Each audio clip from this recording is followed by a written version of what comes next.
This car means more to me than any car on the planet. The ironic thing is that I don't even own it, but I've been involved in it for over 25 years.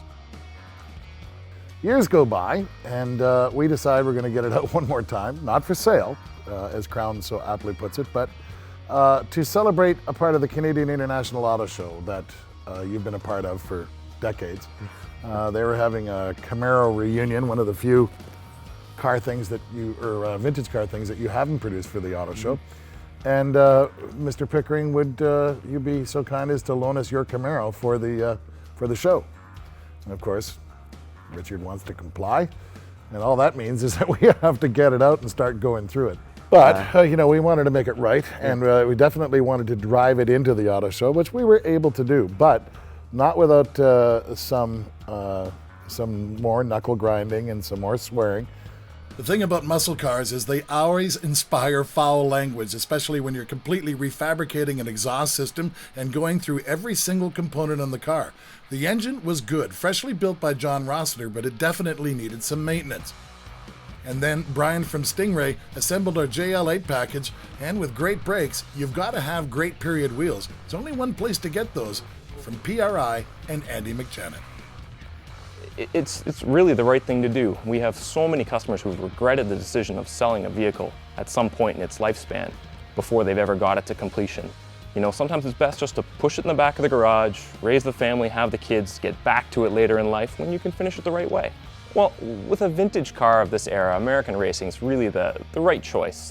They make wheels with today's technology in how they're built, but with the look of the past. So it's not the same wheel that we would have bought in the 70s or 80s. It's today's wheel technology with the look of a very vintage, so you can get them customized to fit the car perfectly. And these wheels actually were customized. You see the finished product there later on. But we started with a set of American Racing wheels, and they worked perfectly. Now we have to address the body. You see, the car has been sitting in a shop for 10 years, and that comes with the requisite dings and scratches that you're inevitably going to get. We decided we needed professional help to get it right. So in the middle of the winter, we took the Camaro, put it on a flatbed, and took it over to Automax in Oakville, Ontario. Now, this is a very high-end shop that could get the job done right, but also get it done quickly. And while we had an opportunity, we sat down with Adrian and had a little chat about his business. Well, it's just the higher end stuff that we work on, right?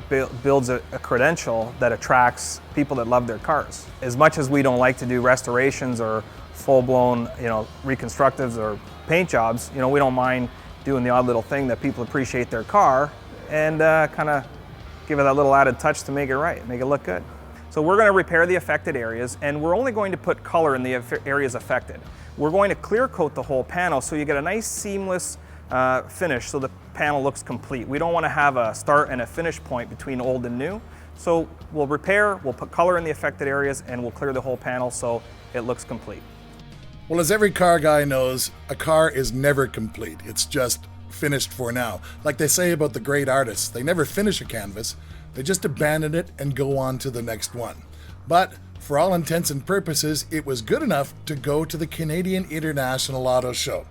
And as every car guy wants to do, you want to drive it into the show. There's no room for trailer queens in a serious auto show like this.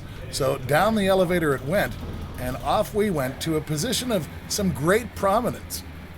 We actually spoke to thousands of people, and over 250,000 people had an opportunity to look the car over at a great location inside the auto show. I'm gonna let you finish off with a little story about this shifter knob. Well, Hard Drive Television has a logo that features a white shift knob, and that is the white shift knob.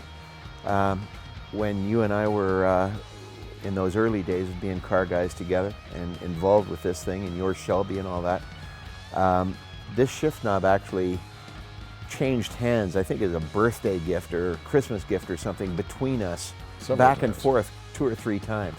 It was on your Shelby for a period of time, it's been on this Camaro, and the shift knob is one of those interface points between the driver and the car. Yeah. And there's just something cool and important about it.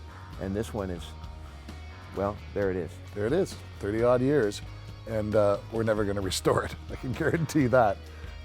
It's always going to be a part of this car, and it'd probably be not the last thing that we have to screw onto this car before we get to the track. I want to thank JRP, and of course Year One. I want to thank Stingray Automotive for helping us out with the brakes, and the guys at the Midas store. Just a 60s looking storefront that gave us all the help with the car. It's not over yet, but come back to Hard Drive one day soon, and we'll show you what this car looks like doing what it was meant to do.